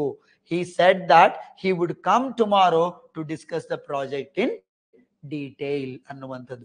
ವಿಲ್ ಇರೋದು ಏನಾಗ್ಬೇಕು, ವುಡ್ ಅಂತ ಹೇಳಿ ಕನ್ವರ್ಟ್ ಆಗ್ಬೇಕು. I haven't never been to Paris. ನೋಡಿ, I haven't never been to Paris ಅಂತಿದೆ. I have not never, not ಅಂದ್ರೂ ನೆಗೆಟಿವ್ ಪದನೆ, ನೆವರ್ ಅಂದ್ರೂ ನೆಗೆಟಿವ್ ಪದನೆ. ಈ ತರ ಎರಡೆರಡು ನೆಗೆಟಿವ್ ಪದಗಳನ್ನ ಜೊತೆಯಲ್ಲಿ ಬಳಸಬಾರ್ದು, ಒಟ್ಟಿಗೆ ಬಳಸಬಾರ್ದು. You can say I have never been to Paris ಅಂತನಾದ್ರೂ ಹೇಳ್ಬೋದು, ಅಥವಾ I haven't been to Paris, ಎರಡರಲ್ಲಿ ಯಾವ್ದಾದ್ರು ಒಂದ್ ಹೇಳ್ಬೇಕು. I have not been to Paris ಅಥವಾ I have never been to Paris, ಮುಂದೆ ಉಳಿದಿದ್ದೆಲ್ಲ ಸೇಮ್ ಇರುತ್ತೆ. ಸೊ ಎರಡರಲ್ಲಿ ಒಂದ್ ರೀತಿ ಅದನ್ನ ಹ್ಯಾವ್ ನಾಟ್ ಬಳಸಿ ನೆವರ್ ಅನ್ನು ಬಳಸಬಾರ್ದು, because two negatives make the sentence positive ಅನ್ನುವಂಥದ್ದು. ಹಾ, ಇಲ್ಲಿ ನೋಡಿ, ಕರೆಕ್ಟ್ ವರ್ಬ್ ಫಾರ್ಮ್ ಅನ್ನ ಬಳಸಲಿಕ್ಕೆ ಇಲ್ಲಿ ಕೊಟ್ಟಿದ್ದಾನೆ. ಇದು ಕೂಡ ಟೆನ್ಸ್ ನ ಆಧಾರದಲ್ಲೇ ಇರುತ್ತೆ. ದ ಚಿಲ್ಡ್ರನ್ ಹ್ಯಾವ್ ಬೀನ್ ಅಂತ ಬಂತು ಅಂದ್ರೆ ING ವರ್ಡ್ ಬರಲೇಬೇಕು. Have been playing in the park all afternoon. The teacher has already, ಮುಗಿದಿರೋ ಕೆಲಸ. ಹ್ಯಾಸ್ ಬಂದಾಗ ಒಂದ್ ನೆನ್ಪಿಟ್ಕೊಳ್ಳಿ, ಹ್ಯಾವ್ ಹ್ಯಾಸ್ ಹ್ಯಾಡ್ ಬಂತು ಅಂದ್ರೆ ಆ ವಾಕ್ಯದಲ್ಲಿ ಯಾವಾಗ್ಲೂ past participle form of the verb ಅನ್ನೇ ಬಳಸಬೇಕು. ಕರೆಕ್ಟ್ ಇರೋದ್ರಿಂದ ಕರೆಕ್ಟೆಡ್ ಅಂತ ಬಳಸಬೇಕು. Correct, corrected, corrected, third form of the verb. The teacher has already corrected the test papers. Please tell him to see me when he comes. Simple present tense ಅಲ್ಲಿ ಬರಬೇಕು. ಅವನು ಯಾವಾಗ ಬರುತ್ತಾನೋ ಅವಾಗ ಬಂದು ನನ್ನನ್ನು ಭೇಟಿ ಮಾಡ್ಲಿಕ್ಕೆ ಹೇಳು. When he comes. She dashed her pet dog a while ago. She beat ಅನ್ನೋದರ past tense bet ಅಂತ ನೀವು ಹೇಳಿದ್ರು ಕೂಡ spelling remains same. So BEAT beat ಅನ್ನೋದನ್ನೇ ನೀವು ಇಲ್ಲಿ ಬಳಸಬೇಕು. ಆ ಬೀಟ್, ಬೆಟ್, ರೀಡ್, ರೆಡ್ ಹೇಗೆ ಹೇಳ್ತೀವೋ ಅದೇ ತರ spelling remains same. In past tense also BEAT ನೇ ಬಳಸ್ತೀವಿ, but the pronunciation is bet ಅಂತ ಹೇಳಿ ಹೇಳ್ತೀವಿ. He bet her pet dog a while ago, but the spelling remains same. The patient before the doctor arrived, simple past tense ಅಲ್ಲಿ ಇದೆ. The patient died ಅಷ್ಟೇ. The patient died ನಮ್ಗೆ ಏನ್ ಹೇಳ್ತಾ ಇದೆ ಇಲ್ಲಿ, ಪಾಸ್ಟ್ ಟೆನ್ಸ್ ಅಲ್ಲಿ ಇದೆ ವಾಕ್ಯ ಅಂತ ಹೇಳ್ತಾ ಇದೆ. ಹಾಗಾಗಿ ಡೈ ಅನ್ನೋದನ್ನ ಡಿ ಸೇರಿಸಿದ್ರೆ ಆಯ್ತು. DIED, died. ಕಂಜಂಕ್ಷನ್ಸ್ ಅನ್ನ ಕೊಟ್ಟಿದ್ದಾನೆ, ಯಾವ್ಯಾವುದನ್ನ ಎಲ್ಲಿ ಬಳಸಬೇಕು ಅಂತ ಹೇಳಿ. ಲಿಂಕರ್ಸ್ ಅಥವಾ conjunctions. And, still, finally, however, yet ಅಂತಿದೆ. The man was old and frail. Dash, he was determined to finish the journey. Dash, he had to rest often. Dash, he persisted. Dash, he reached his destination. Dash, he was filled with a sense of accomplishment ಅಂತಿದೆ. ಅದನ್ನ ಪೂರ್ತಿ ಓದುವಾಗ ಒಂದು ಏನು ಅಂತ ಒಂದು ಸಣ್ಣ idea ನಮಗೆ ಬಂದಿರುತ್ತೆ. The man was old and frail. Still, he was determined to finish the journey. ಅಷ್ಟಾಗಿಯೂ ಕೂಡ ಮುಗಿಸ್ಬೇಕು ಜರ್ನಿನ ಅಂತಿದ್ದ. And however, he had to rest often. ಅದೇನೇ ಆಗಿದ್ರು ಅವಾಗ ಅವನು ರೆಸ್ಟ್ ಅನ್ನ ತೆಗೆದುಕೊಳ್ಳೇಬೇಕಾಗಿತ್ತು. Yet he persisted. ಅಷ್ಟಿದ್ರೂ ಕೂಡ ರೆಸ್ಟ್ ತಗೊಂಡು ಮತ್ತೆ ಕಂಟಿನ್ಯೂ ಮಾಡ್ಕೊಂಡು ಹೋಗ್ತಾ ಇದ್ದ. Finally, he reached his destination and he was filled with a sense of accomplishment. So these are the linkers that we need to use according to the meaning.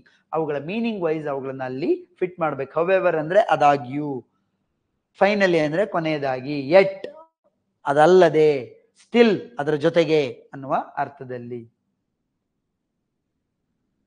Figures of speech ಅನ್ನ ಕೊಟ್ಟಿರುವಂತದ್ದು.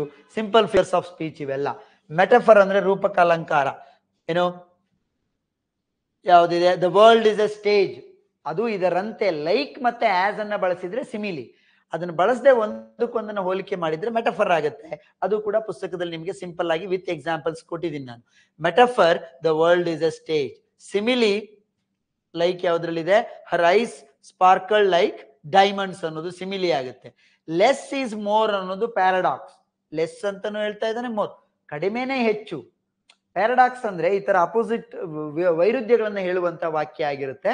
ಅದಕ್ಕೊಂದು ದೊಡ್ಡ philosophical meaning ಇರುತ್ತೆ. Less is more. The wind whispered through the trees. ಮನುಷ್ಯತ್ವಾರೋಪಣ ಅಲಂಕಾರ ಅಂತ ಏನ್ ನಾವು ಕರಿತೀವೋ ಅದು ಪರ್ಸಾನಿಫಿಕೇಶನ್. ಜೀವ ಇಲ್ಲದೆ ಇರುವ ವಸ್ತುಗಳಿಗೆ ಅಥವಾ ನಾನ್ ಲಿವಿಂಗ್ ಆಬ್ಜೆಕ್ಟ್ಸ್ ಗಳಿಗೆ ಅಥವಾ ಅಮೂರ್ತ ಕಲ್ಪನೆಗಳಿಗೆ ಜೀವಗಳ ಗುಣವನ್ನ ಆರೋಪಿಸೋದು, ಜೀವತ್ವವನ್ನ, ಲಿವಿಂಗ್ ಕ್ವಾಲಿಟೀಸ್ ಅನ್ನ ಅಟ್ರಿಬ್ಯೂಟ್ ಮಾಡೋದು, ಅದನ್ನ ನಾವು ಪರ್ಸಾನಿಫಿಕೇಶನ್ ಅಂತ ಕರಿತೀವಿ. ಸೊ ವಿಂಡ್ ವಿಂಡ್ ವಿಸ್ಪರಿಂಗ್ ಮಾಡೋದು ಮನುಷ್ಯನ ಗುಣ. ಸೊ ಆ ವಿಂಡ್ ಅದನ್ನ ಮಾಡ್ತು ಅಂತ ಹೇಳ್ತಾ ಇರೋದ್ರಿಂದ ಅದು ಪರ್ಸಾನಿಫಿಕೇಶನ್ ಆಗುತ್ತೆ. ಹೈಪರ್ಬೋಲ್ ಅಂದ್ರೆ ಓವರ್ ಎಕ್ಸಾಜರೇಷನ್. ಯಾವುದನ್ನ ನೀವು ಕನ್ನಡದಲ್ಲಿ ಉತ್ಪ್ರೇಕ್ಷೆ ಅಲಂಕಾರ ಅಂತ ಕರಿತೀರೋ ಅದು ಹೈಪರ್ಬೋಲ್ ಅಂತ ಬೇಕಿದ್ರೆ ಹೇಳ್ಬೋದು. I am so hungry I could eat a horse. Actually ನನಗೆ ತುಂಬಾ ಹಸಿವಾಗಿದೆ ಅನ್ನೋದನ್ನ ಹೇಳ್ಬೇಕು. ಬಟ್ ನಾನು ಹೇಳ್ತಾ ಇರೋದು ಹೇಗಿದೆ ಅಂದ್ರೆ, ಕೆಲವರು ಯಾವಾಗ್ಲೂ ಈ ತರ ಎಕ್ಸಾಜರೇಟ್ ಮಾಡಿ ಮಾತಾಡ್ತಿರ್ತಾರಲ್ವಾ. It is so cool today that I see polar bears wearing jacket ಅಂತ. ಹಿಮಕರಡಿಗಳು ಜಾಕೆಟ್ ಹಾಕೊಂಡಿದ್ದನ್ನು ನೋಡಿದೆ ಅಂತ ಹೇಳ್ತಾರೆ. ಹಾಗೆ ಸೊ ಎಷ್ಟು ಹಸಿವಾಗಿದೆ ಅಂದ್ರೆ ಬೇಕಿದ್ರೆ ನಾನೊಂದು ಹಾರ್ಸ್ ಅನ್ನೇ ತಿಂದಾಕ್ಬಿಡ್ತೀನಿ ಅಂತ ಹೇಳುವಂಥದ್ದು. ಸೊ ಹಾಗೆ ಅದನ್ನ ನಾವು ಹೈಪರ್ಬೋಲ್ ಅಂತೇಳಿ ಕರಿತೀವಿ ಅನ್ನುವಂಥದ್ದು. ಸೊ ಈ ನಂತರ ನಿಮ್ಗೆ I am not going to discuss this passage and essay type answers here. Passage ಅನ್ನ ಓದಿ ಅದರ ಪ್ರಶ್ನೆಯನ್ನ ಡಿಸ್ಕಸ್ ಮಾಡುವಂಥದ್ದು, ಅದನ್ನ ಮತ್ತೆ ನಾವು ಏನ್ ಮಾಡುವಂಥದ್ದು, ಅದಕ್ಕೆ ಆನ್ಸರ್ ಮಾಡುವಂಥದ್ದು. 10 ಈಸಿ ಪ್ರಶ್ನೆಗಳೇ ಇರ್ತವೆ, ಡೈರೆಕ್ಟ್ ಕ್ವೆಶನ್ಸ್ ಇರುತ್ತೆ. ಅದ್ರ ಜೊತೆಗೆ ಎಸ್ಸೆ ಇರುತ್ತೆ, ನಿಮ್ಗೆ ಎಸ್ಸೆ ಬರೆಯುವಂಥದ್ದು. ಮತ್ತೆ ಕೊನೆಯದಾಗಿ ಪ್ರಿಸೈಸ್ ರೈಟಿಂಗ್ ಅನ್ನ ಬರೆಯುವಾಗ ಎಷ್ಟು ವರ್ಡ್ಸ್ ಅಂತ ಅವ್ನು ಕೊಟ್ಟಿದ್ದಾನೆ. ಜಸ್ಟ್ ಒಂದು ಹಿಂಟ್ಸ್ ಹೇಳೋದು ಅಂದ್ರೆ, ಪ್ರಿಸೈಸ್ ಬರೆಯುವಾಗ ಒಂದು ಟೈಟಲ್ ಅನ್ನ ಕೊಡಬೇಕು ಕಂಪಲ್ಸರಿ. ಜೊತೆಗೆ ಅದ್ರ ಜೊತೆಗೆ ಇದೆ ಪ್ರಿಸೈಸ್ ಟೈಟಲ್ ಕೊಡೋದ್ರ ಜೊತೆಗೆ ಏನ್ ಮಾಡಬೇಕು ಅಂದ್ರೆ 85ರಿಂದ 90 ಅಂದ್ರೆ 1/3 ಬರಿಬೇಕು ಅಂತ. ಟೋಟಲ್ ಪ್ಯಾಸೇಜ್ 300 ಪದ ಇದ್ರೆ 100 ಪದದಲ್ಲಿ ಮುಗಿಸ್ಬೇಕು. ಹಾಗೆ ಮತ್ತೆ ಆ ಇಡೀ ಪ್ಯಾರಾಗ್ರಾಫ್ ಅಥವಾ ಪ್ಯಾಸೇಜ್ ಏನ್ ಹೇಳ್ತಿದ್ರೆ ನೀವು ಅದರ ಸಮರಿಯನ್ನ ನೀವು ಬರಿಬೇಕು ಅಂತ ಅರ್ಥ. ಅಲ್ಲಿರೋ ವಾಕ್ಯಗಳನ್ನೇ ಕಡಿಮೆ ಮಾಡ್ಬಿಟ್ಟು ಬರೆಯೋದಲ್ಲ, ವರ್ಡ್ಸ್ ಕಡಿಮೆ ಮಾಡೋದು ಅಂದ್ರೆ ಸಮರೈಸ್ ಮಾಡಿ ಬರೆಯುವಂಥದ್ದು. ಮತ್ತೆ ಹೀಗೆ ಬರೆಯುವಾಗ ಇಲ್ಲಿರುವ ವಾಕ್ಯಗಳನ್ನ ಯಾವ ಕಾರಣಕ್ಕೂ ರಿಪೀಟ್ ಮಾಡಬಾರ್ದು. ನಿಮ್ಮದೇ ವಾಕ್ಯಗಳಲ್ಲಿ ಹೊಸ ವಾಕ್ಯಗಳನ್ನು ರಚಿಸಬೇಕು. ಇಡೀ ಪ್ಯಾಸೇಜ್ ಏನ್ ಹೇಳ್ತಿದೆಯೋ ಅದನ್ನು. ಜೊತೆಗೆ ಅಲ್ಲೇನಾದ್ರೂ ನಂಬರ್ಸ್ ಇದ್ರೆ, ಸ್ಟ್ಯಾಟಿಸ್ಟಿಕ್ಸ್ ಏನಾದ್ರೂ ಬಂದಿದ್ರೆ ಅವುಗಳನ್ನ ಬಿಡಬಾರ್ದು. ಅವುಗಳನ್ನ ನಿಮ್ಮ ವಾಕ್ಯದಲ್ಲಿ ಕವರ್ ಮಾಡಿಕೊಂಡು ಸೇರಿಸ್ಕೊಂಡು ಬರಿಬೇಕು. ಜೊತೆಗೆ ನೀವು ಅದಕ್ಕೆ ಏನೋ ಒಂದು ಕನ್ಕ್ಲೂಷನ್ ಅನ್ನ ಕೊಡಕ್ ಹೋಗ್ಬಾರ್ದು, ನಿಮ್ಮ ಒಪಿನಿಯನ್ ಅನ್ನ ಅದ್ರ ಮೇಲೆ ಹೇರಬಾರ್ದು. ಆ ಇಡೀ ಪ್ಯಾಸೇಜ್ ಅಲ್ಲೇ ಏನ್ ಹೇಳ್ತಾ ಇದೆಯೋ ಅದನ್ನ ನೀವು ನಿಮ್ಮದೇ ಆದ ವಾಕ್ಯದಲ್ಲಿ ಹೇಳಲಿಕ್ಕೆ ಪ್ರಯತ್ನ ಪಡ್ಬೇಕು ಅಷ್ಟೇ. ತುಂಬಾ ಸಿಂಪಲ್ ಆಗಿ ಹೇಳುದು ಅಂದ್ರೆ 2.5 ಗಂಟೆ ನೋಡಿದ KGF ಮೂವಿಯ ಸ್ಟೋರಿಯನ್ನ ನಿಮ್ಮ ಗೆಳೆಯರಿಗೆ 2.5 ನಿಮಿಷದಲ್ಲಿ ಹೇಳ್ತಿರಲ್ಲ, ಅದನ್ನೇ ಪ್ರಿಸೈಸ್ ರೈಟಿಂಗ್ ಅಂತ ಕರೀತಾರೆ. ಮತ್ತೆ ಅದು ಆಮೇಲೆ ಇಲ್ಲಿ ಅಕಸ್ಮಾತ್ ಏನಾದ್ರು ಪ್ರಿಸೈಸ್ ಅಲ್ಲಿ ಅವ್ನು ಕೊಟ್ಟಿರೋ ಪ್ಯಾಸೇಜ್ ಅಲ್ಲಿ ಡೈರೆಕ್ಟ್ ಸ್ಪೀಚ್ ಗಳಿದ್ರೆ, ವಿವೇಕಾನಂದ ಸೆಡ್ ಅಂತೇಳಿ ಅದೇ ಒಂದು 5-6 ಸೆಂಟೆನ್ಸ್ ಇದ್ರೆ, ನೀವು ಆ ಡೈರೆಕ್ಟ್ ಸ್ಪೀಚ್ ಗಳನ್ನ ನಿಮ್ಮ ಇದ್ರಲ್ಲಿ ಬಳಸಬಾರ್ದು. ಅವ್ರು ಪೂರ್ತಿಯಾಗಿ ಹೇಳಿರುವ ವಾಕ್ಯದ ಹೂರಣ ಏನಿದೆಯೋ ಅದನ್ನ ನಿಮ್ಮದೇ ಆದ ವಾಕ್ಯಗಳಲ್ಲಿ ಪ್ರಿಸೈಸ್ ಅಲ್ಲಿ ಬಳಸ್ಕೊಳ್ಬೇಕು. Those are the techniques of writing precise ಅನ್ನುವಂಥದ್ದು. ಸೊ ಅವೆಲ್ಲ ಶಾರ್ಟ್ ನೋಟ್ಸ್ ನಿಮ್ಗೆ. ಅದ್ರ ಜೊತೆಗೆ 75 ಮಾರ್ಕ್ಸಿಗೆ ಗ್ರಾಮರ್ ಇರುವಂಥದ್ದು. ಸೊ ಆ 75 ಮಾರ್ಕ್ಸ್ ನ ಗ್ರಾಮರ್ ಅನ್ನ ನೀವು ಸ್ವಲ್ಪ ಗಮನ ಕೊಟ್ಟು ಇದುವರೆಗಿನ ನಿಮ್ಮ ಇಂಗ್ಲಿಷ್ನ ಎಕ್ಸ್ಪೀರಿಯನ್ಸ್ ಅಲ್ಲಿ, if you are an English medium student, almost it is very simple. But Kannada ಮಾಧ್ಯಮದ ವಿದ್ಯಾರ್ಥಿಯಾಗಿ ಅಷ್ಟಾಗಿ ನಾನು ಇಂಗ್ಲಿಷ್ನ ಜೊತೆಗೆ ಒಡನಾಟ ಇಟ್ಕೊಂಡಿಲ್ಲ ಅಂದ್ರೆ ಐ ಥಿಂಕ್ ನೀವು ಸ್ವಲ್ಪ ಅದನ್ನ ಕಾನ್ಸಂಟ್ರೇಟ್ ಮಾಡಿ ಹಳೆಯ ಪೇಪರ್ನ ಸಾಲ್ವ್ ಮಾಡ್ಕೊಂಡು ಹೋಗುವಂಥದ್ದು. ಇದರಲ್ಲಿ ಈ ಪುಸ್ತಕದಲ್ಲಿ ಒಂದು 8-10 ಪೇಪರ್ಗಳು ಇದಾವೆ, ಹಳೆಯ ಪೇಪರ್ಸ್. ಅದು KS ಮೈನ್ಸ್ ಕಂಪಲ್ಸರಿ. ಟೈಟ್ಲ್ ಏನಿದೆ ಅಂತ ತಲೆಕೆಡಿಸ್ಕೊಳಕ್ ಹೋಗ್ಬೇಡಿ. AC SAD ಆದ್ರೂ ಒಂದೇ, KS ಮೈನ್ಸ್ ಆದ್ರೂ ಒಂದೇ, ಕಂಪಲ್ಸರಿ ಇರುವಂತ ಸಬ್ಜೆಕ್ಟ್ ಇದೆ. ಹಾಗಾಗಿ ಪುಸ್ತಕ ಬೇಕಿದ್ರೆ ನಿಮ್ಗೆ ಸಿಗುತ್ತೆ, ಓದ್ಕೊಳ್ಳಿ. ಟೆನ್ಸಸ್ ಏನೇನಿದೆ ಅವೆಲ್ಲವನ್ನು ನೀವು ಪ್ರಿಪೇರ್ ಆದ್ರೆ, ಇದು HK ರೀಜನ್ ಪೇಪರ್ ಆಗಿರೋದ್ರಿಂದ I wish you all the best for all those who are appearing for all Karnataka level AC SAD exam as well as KS mains exam. KS mains exam ಗೂ ನೀವು prepare ಆಗ್ತಾ ಇದ್ದವರಾಗಿದ್ರೆ ದಯವಿಟ್ಟು ನೀಟಾಗಿ prepare ಆಗಿ ಹೋಗಿ. ಯಾವುದೇ ಕಾರಣಕ್ಕೂ ಈ ಪತ್ರಿಕೆಯ ಕಾರಣಕ್ಕೆ ನಿಮ್ಗೆ ಚಾನ್ಸ್ ಮಿಸ್ ಆಗಬಾರ್ದು ಅನ್ನೋದು ನನ್ನ ಕಳಕಳೆಯ ಒಂದು ಆಶಯ. ಅದೆಲ್ಲರಿಗೂ ನಿಮ್ಗೆಲ್ರಿಗೂ ಒಳ್ಳೇದಾಗ್ಲಿ ಅಂತ ಆಶಿಸ್ತೀನಿ. ನಮಸ್ಕಾರ.